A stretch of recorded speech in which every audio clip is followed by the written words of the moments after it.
Saya tengok indikator ni power lah, memang power. Kalau macam tuan dah masak kan guna indikator ni.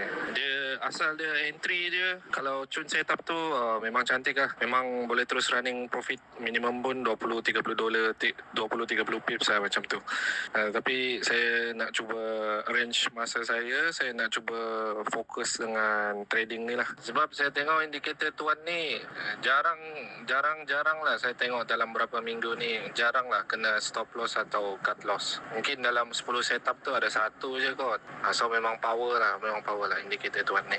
Alhamdulillah, terima kasih tuan. Saya happy sangat dapat bantu tuan. Sebab kita sama belajar teknikal analisis Lucky Chart bertahun. Masalah dengan Lucky Chart ni, dia susah. Ya tuan, betul tuan. Dia kalau guna kena skill yang lain kan. Contoh SNR, SND, Fibonacci.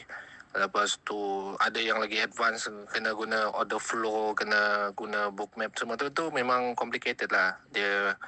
Dia memang susah sikit. Tapi yang ni saya tengok cara dia simple, senang. Betul, guna indikator memang mudah. Sebab indikator dah buat auto mapping. Kita perlukan benda mudah macam ni sebab kita bukan 24 jam depan komputer. Tengok chart nak manual mapping. Market ubah arah sikit kena lukis baru. Kita kadang busy dengan kerja harian. Signal dekat Telegram lagilah tak sempat nak follow. At least kalau orang tu dia bawa Grab ke, lori hantar barang, tengah stuck dekat dalam jam, dekat traffic light, orang yang kerja office tengah rehat, masuk toilet ke, tunggu bos masuk meeting ke, dapat curi sikit masa, buka phone, kejap, tengok indikator yang dah buat auto mapping, check SOP, kalau dah set up entry, set TP dengan SL. Tak sampai seminit pun, dah boleh fokus kerja balik. Senang kan? Tapi saya faham, isu dia sekarang, susah ke nak belajar? Bagi saya senang, dan ramai yang cakap senang sebab 3 SOP je. Korang jangan risau, korang akan dapat free ebook, access learning portal, dan kelas online setiap minggu untuk guide korang step by step sampailah korang pandai trade dengan mudah menggunakan indikator. Jadi yang berminat nak belajar guna indikator, boleh klik link di bio. Trade Indicator AI.